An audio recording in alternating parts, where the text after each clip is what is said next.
Jerit Roser covers the Tigers, covers recruiting, does a fantastic job. If you've seen it, it is Louisiana versus all y'all is his brand. He's done an incredible job of growing that. He is on Twitter at Jerit Roser, good friend of the show. Good morning, man. How are you? I'm doing well this morning, man. How are y'all over there? Doing good. When you caught the news last week that Myles Brennan had suffered an off-the-field injury, what were your first thoughts for him personally and then the football storyline to it?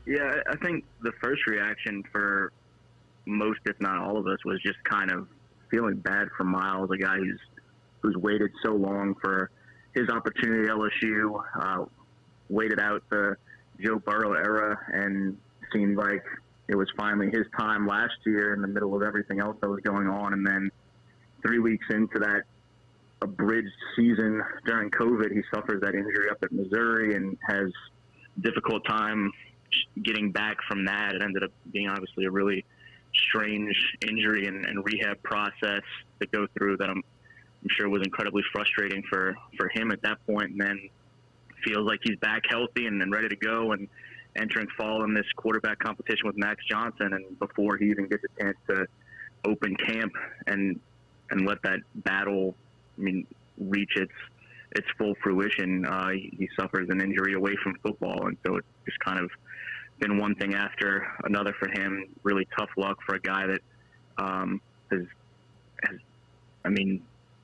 prioritized LSU, and it's meant so much for him to be a part of this program, and keeps having these hurdles get in his way. And then on the LSU side of things, you suddenly take away the veteran presence from that quarterback room, and you have a second-year guy in Max Johnson and a true freshman in Garrett Nussmeier as your only two scholarship quarterbacks, and go from maybe the deepest quarterback room that program's had in the spring when those three guys and TJ Finley were all on campus to now just two scholarship quarterbacks available at the moment, with your immediate backup being a true freshman. Julie Boudouin tweeted out yesterday her opportunity. She was over there getting some player interviews. And Austin Deculus, who had much respect and a lot of love for Myles Brennan, also said that it has benefited Max to getting every first-team rep. What have you seen from Max Johnson? What have you heard about Johnson in the offseason? What do you anticipate him doing with this opportunity now that he is QB1 heading into the season for LSU? Yeah, Max really, no pun intended, maximized his opportunities to work with a lot of his receivers throughout the offseason.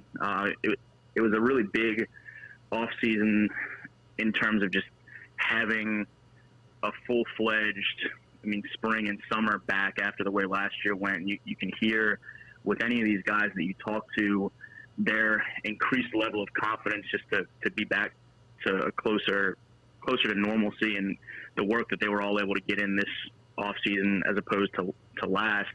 And even in some of those weeks where they weren't together as a team, I saw Max at some workout opportunities with Coy Moore and Ty Davis-Price and John Emery and Jack Besh and some of the guys that would get together on their own, around Baton Rouge and even down in New Orleans, and continue to work that chemistry and timing and all of those things.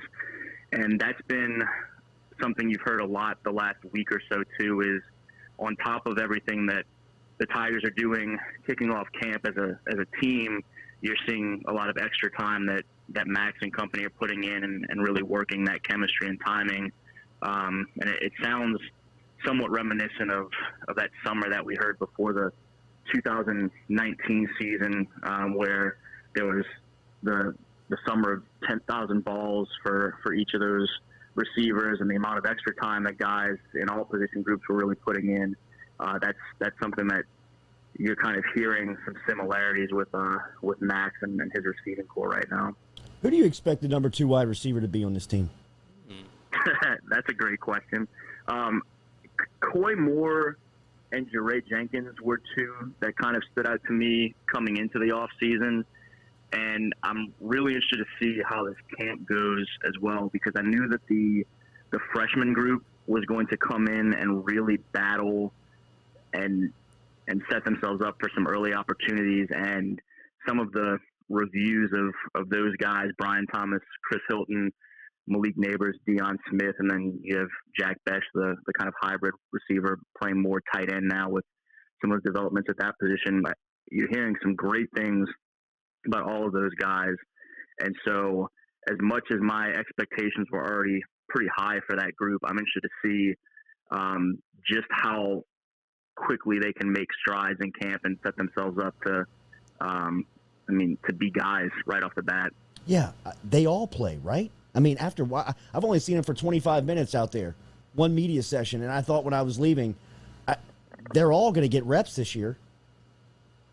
Yeah, I think so. They're all really good-looking football players from just, a pure athleticism standpoint. Yeah. But the mentality that they all bring is something that I think, and going back to when we were still including Jack in that wide receiver group, there's a toughness and a competitiveness and a maturity in most of those guys that I think is something that ends up setting apart the true freshmen that come in and play quickly versus some that take a little while before it starts to click. And people know Brian Thomas and Chris Hilton, and I think have gotten a sense of Deion Smith as the top-rated guy out of Mississippi and just some of the things that they were able to do. But I think Jack and Malik Neighbors, from a recruiting standpoint, went a little bit more under the radar. But those two guys were two that I think bring so much of that intangible kind of piece of it that I knew that they were going to be right there in that mix too. And you're seeing all of it. I mean, we're still just a few days into camp, but to hear some of the praise, Malik Neighbors was one of the first names out of O's mouth in his first press conference Friday. You've heard that continue. Jack, is going to be called upon really quickly with now just Cole Taylor as kind of the lead scholarship guy at that position with Eric Gilbert back in Georgia, and Nick Storrs now out with a medical issue. And then you heard a lot from Kayshawn and company yesterday about Brian Thomas and Chris Hilton and Deion Smith as well. Savion Jones is a name that I just keep hearing. Recruiting, you're always down in the St. James area.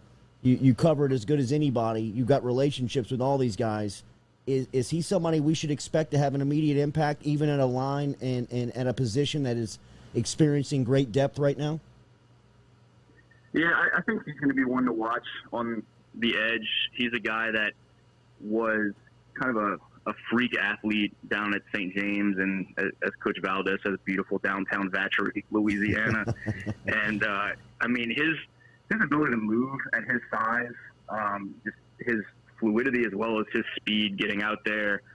They had a little bit of a combine event last offseason, try and get some times and things out with the way that the offseason went and shutting down the camp circuit and all those things. And Savion was out there running as well in kind of, I'm trying to remember what time he ended up running, but he was down around high 4.5s is what they were clocking him at.